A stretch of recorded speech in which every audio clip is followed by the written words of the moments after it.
What is going on, guys? Zombie Wars back again with another video, and today we're going to be talking about what point in the FNaF timeline is Springtrap taken from. In this video, we're going to be taking a step away from the leak situation and focusing more on the lore side of things and speculation. And so as the release of Springtrap is getting closer, I figured this would be a good time to make a video talking about when does Springtrap get taken by the entity. I have 3 different routes to take in this video, so before we get to those routes, I want you guys to do me a favor and leave a like on today's video and leave a comment down below what your personal theories are for this chapter. This whole video is of course assuming that Michael Afton and Springtrap are in fact the survivor and the killer for the chapter, so without further ado, let's get right to this. So before we get to these different timelines, we know that the FNaF chapter is going to be based on the games. There is a slim possibility we can get some novel content. However, everything after Help Wanted can mostly be ruled out due to Scott being the only credited licensor. I'm assuming if we were getting anything from Help Wanted and above, we would probably see Seal will also be credited. For simplicity's sake, for this video, we're only going to focus on Five Nights at Freddy's 1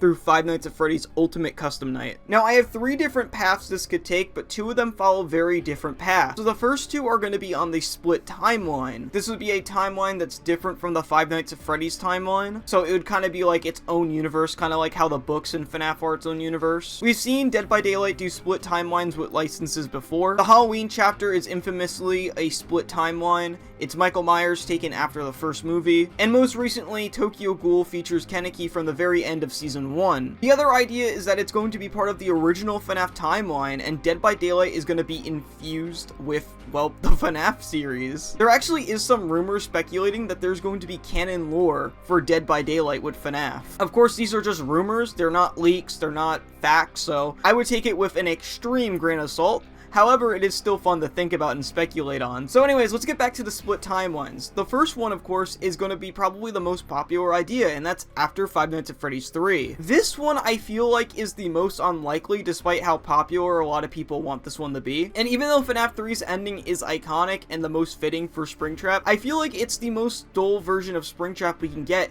in terms of lore, as it's only him after being locked up for 30 years and not after, you know, all the other games and incidents that's happened. He's pretty much just been sitting in a room for 30 years after becoming Springtrap. While I can see this being a point in Springtrap that can motivate him in the realm, because as we all know, the entity feeds off of emotion, I feel like there's points in the FNaF story that the entity could feed off a lot more emotion from Springtrap. There's really not much I have to say on this. I just don't really think that this one is the best version we can get of Springtrap. That being said, I would love to have a Fazbear's Fright map, but at this point of the story, I don't think this is when we're going to get Springtrap. I do see this happening just because this would be taken from the game that Springtrap is the main character of, but if we're speaking purely from a lore perspective, it just doesn't really make a lot of sense for the entity to take Springtrap from this point of time, when there is other points in Springtrap's story that would just make more sense. So the next one, I believe, has some merit to it. It's not personally my favorite, but I do think this one is a little more likely to happen than him being taken right after FNaF 3. And that's after Five Nights at Freddy's 6. The only issue I can really see this one being is that if he's taken from FNaF 6, then he would be Springtrap. But I think this could easily just be explained with like entity magic or something. I mean, we already know that the entity can alter the forms of the beings that are in the realm. Either that or Springtrap can just be entirely retconned altogether. I mean, I feel like Springtrap hasn't really seen any form of FNaF media for the longest time, aside from being in like a coloring book. So I think it's entirely possible that this idea altogether can happen with it just still being Springtrap. I feel like the whole Springtrap situation is the only thing that can prevent this one from happening. However, I feel like it's very easy to get around. If Michael Afton is also indeed the survivor for this chapter, I feel like this would actually be the perfect point for both of them. As we all know, at the ending of Five Nights at Freddy's 6, they burn in the building. For Michael Afton, this was the end of everything, and for Springtrap, he was defeated. So in a twisted, messed up way, this is like the entity being like, nuh-uh, your story's not done, you're coming into my realm and you're continuing this. This would be a great point for the entity to take Michael Afton and Springtrap for both of their stories. For Michael Afton, the entity would feed off of a lot of emotion, because FNaF 6 was supposed to finally kills Springtrap. It was supposed to be the end of him. And I don't think Michael will stay restless with his father William still being around. And as for Springtrap, I think he would want to get revenge on both Michael Afton and Henry. I think Henry is going to be a big motivation for Springtrap, even if it's like a carrot on a stick. I don't know if we're actually going to get Henry Emily in Dead by Daylight, but I do think it's going to be tied to Springtrap. I think he's going to be promised something like the entity's going to lure him with getting that revenge, but it's never going to happen. And just thematically, the fact that both of them died at the same place at the same time, it would be a really easy swoop for the entity to just take them, even though the entity can realistically just take characters from any point of time or reality, really. Alright, so let's get to the real meat and potatoes of this, and I want to talk about the original timeline theory. This is the idea that this chapter is going to connect officially with the Five Nights at Freddy's timeline based on some rumors that are going around. The only way they can do this with the FNaF timeline is if it happened after Ultimate Custom Night. This was actually an idea that was suggested by a mutual of mine, Crazy Rabbit. So this one takes a more unique approach. What if DBD actually continues the FNaF timeline similar to the Ringu chapter? I think this one also has some credit to it because we know that Behavior is working very closely with Scott to make sure that it ties into the franchise well. Of course, that would happen regardless, even if it wasn't, you know, officially in the timeline or whatever, but we know that Scott is directly working with Behavior on this, so if Scott's working on it, then why not just make it part of the timeline? I don't know so much for Michael Afton, but I think this would honestly be probably the greatest point from the entity's perspective to take William Afton. Ultimate Custom Night is the ending to the real physical William Afton story, so nothing like the whole glitch trap situation or any of that stuff. Purely William Afton, this is the end of his story, is Ultimate Custom Night, where we play as him. A lot of people want William Afton to return to the story, but just bringing him back would just be kind of stupid, to be honest. His whole thing is that he always comes back, but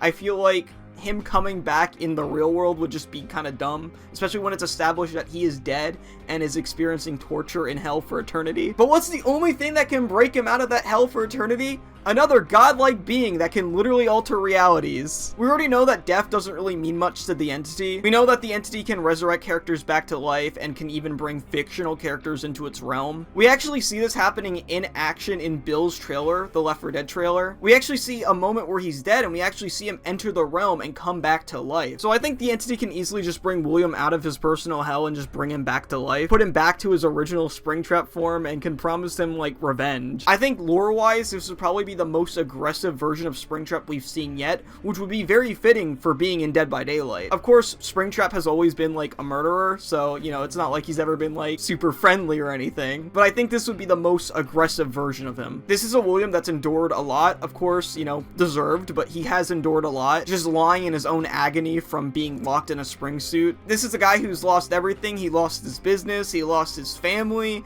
he lost himself, honestly. He stopped being William Afton and became Springtrap. This is a version of Springtrap that I think would want to get revenge on his son Michael and Henry Emily in a way that I don't think we've ever seen before. Again, even if Henry isn't in the realm, I think that would be a really big reason for Springtrap to be in the realm as his like motivation, because Henry is the one that put him to an end. And considering that the entity feeds on emotion, primarily hope of course, but emotions nonetheless, I think this is the point in the FNaF timeline that would make the most sense for the entity to take Springtrap. I think the William Afton that we do get in Dead by Daylight will be one that embraces the entity, and I think we'll be intrigued by its powers. I think also, kind of like Vecna, I think he'll somehow hope to overpower the entity. Although we know there's no way Springtrap would ever overpower the entity, I do think that Springtrap is so full of himself that he would probably think he could. I think either that or Springtrap would just see this as another form of immortality, because that's just something he's obsessed with for some reason. But yeah, I don't really have much else to add to this. I just wanted to kind of talk about different points that Springtrap can be taken from the FNaF timeline into Dead by Daylight. I of course picked the two safe options, which is a split timeline theory, which is usually how chapters do in Dead by Daylight, where it's canon